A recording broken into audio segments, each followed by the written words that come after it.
kalau bayinya cewek gitu ya, dilihat gitu kondisinya. Sesuai dengan pasal 34 ayat 1 nggak sih? Karena hubungan terlarang ya. Stigma ini tuh dapat menghambat mereka untuk mencari bantuan, sehingga meningkatkan risiko Buang bayi.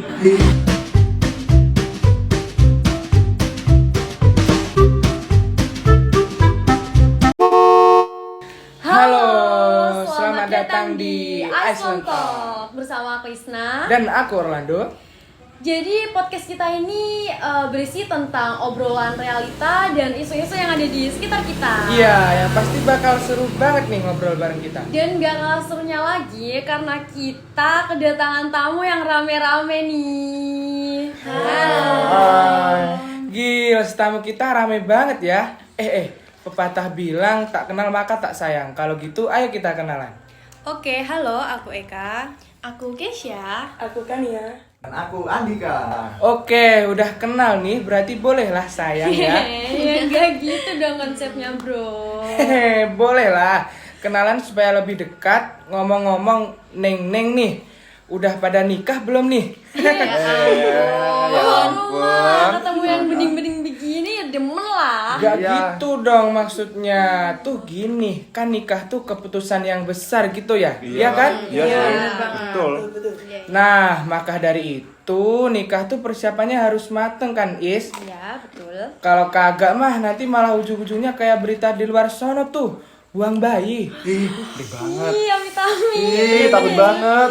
Iya bener juga sih lu, apalagi kayak udah banyak banget gak sih kayak kasus nelantarin bayi itu sekarang. Kayak berita yang ini nih, buang bayi di Kali Pancoran. Terus aku juga pernah denger ini ada yang buang bayinya di kloset apartemen gitu. Serius? Iya beneran. Itu kayak ngeri banget gak sih? Ngeri Kalian banget, juga pasti sering denger kan kayak berita-berita ada yang buang bayi gitu. Iya, Gue sering banget. Sering. Tanggaku ada. Oh, kalau di daerahku itu sendiri sih kayak banyak banget ya yang melantarin bayinya, yang pokoknya banyak banget bayi yang dilantarkan gitu loh.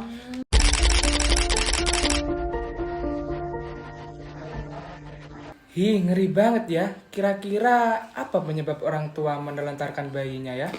Kalau di daerahku itu sendiri sih yang sering terjadi itu karena hubungan terlarang ya. Oh iya, ingat kan kalian waktu pandemi banyak banget yang terdampak secara ekonomi, itu juga dapat menyebabkan orang tua itu melantarkan bayinya. Ada juga itu faktor lainnya seperti stigma sosial, ketidakmatangan emosional, kurangnya dukungan sosial, lingkungan yang beresiko, dan masalah kesehatan mental. Oh, Pantesan ya. Tadi kan stigma sosial. Apa tuh maksudnya stigma sosial? Jadi gini, stigma sosial itu adalah tekanan dari masyarakat atau budaya yang membuat orang tua merasa terisolasi. Iya, kalian pernah denger nggak berita bayi yang ditelantarkan di pasar Tanah Merah? aku pernah denger itu. Gimana tuh? Nah, jadi tuh kronologinya tuh kayak gini. Pas tanggal 5 Januari, tepatnya pas malam, Dinas Sosial Kabupaten Bangkalan itu dapat laporan dari Tenaga Kesejahteraan Sosial Kecamatan Tanah Merah kalau ditemuin bayi yang ditelantarin di dalamnya pasar Tanah Merah. Yang nemuin warga sekitar kan? Iya, yang nemuin tuh warga sekitar. Terus gimana?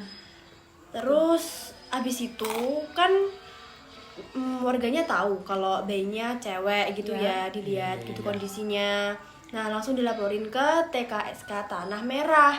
Nah, terus TKSK Tanah Merah itu berkoordinasi sama Dinas Sosial Kabupaten Bangkalan supaya dicariin identitas orang tuanya. Terus juga biar dapat perawatan yang lebih lanjut gitu. Kan kita nggak tahu ya keadaannya gimana, terutama medisnya gitu. Itu gercep juga sih. Terus besoknya pas hari Sabtu 6 Januari langsung disampaikan ke pejabat Bupati Bangkalan, dan sama pejabat Bupati Bangkalan itu langsung disamperin sama tim dari Dinas Sosial Kabupaten Bangkalan. Mereka itu mendatangi bayinya, dan bayinya itu lagi dirawat di Puskesmas Tanah Merah. Terus buat memastikan kondisi kesehatan bayinya itu, bayinya dirujuk ke RSUD Syam Rabu.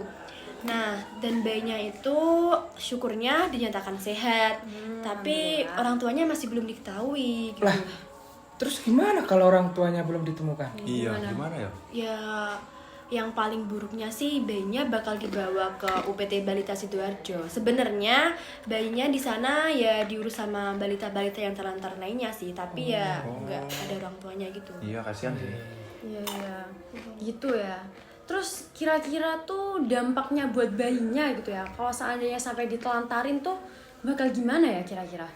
Dampaknya itu dapat berupa penurunan kesehatan, bahkan bisa menyebabkan kematian pada bayi itu.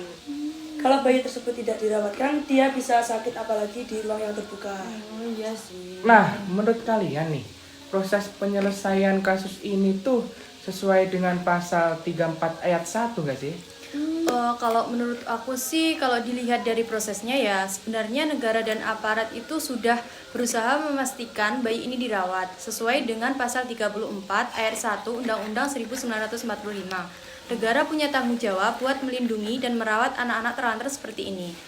Bener banget sih, apalagi bayi ini kan juga udah sempat dirawat gitu kan di puskesmas, terus dirujuk ke RSUD supaya bisa dipastikan gitu kesehatannya tuh kayak gimana gitu kan. Iya. Jadi bisa dibilang pemerintah daerah itu udah menjalankan tanggung jawabnya.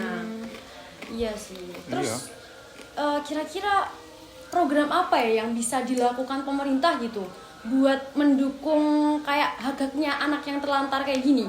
Itu gimana? Kalau menurutku pemerintah bisa melakukan berbagai program sih, seperti program didikan dan konseling, program edukasi dan konseling untuk keluarga berisiko tinggi, khususnya ibu muda atau keluarga dalam masalah ekonomi. Selanjutnya, kampanye publik dan kesadaran sosial.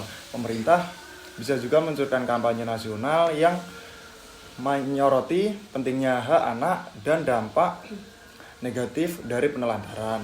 Terus kayak bantuan ekonomi dan program sosial buat perlindungan anak terintegrasi. Menurutku itu sih.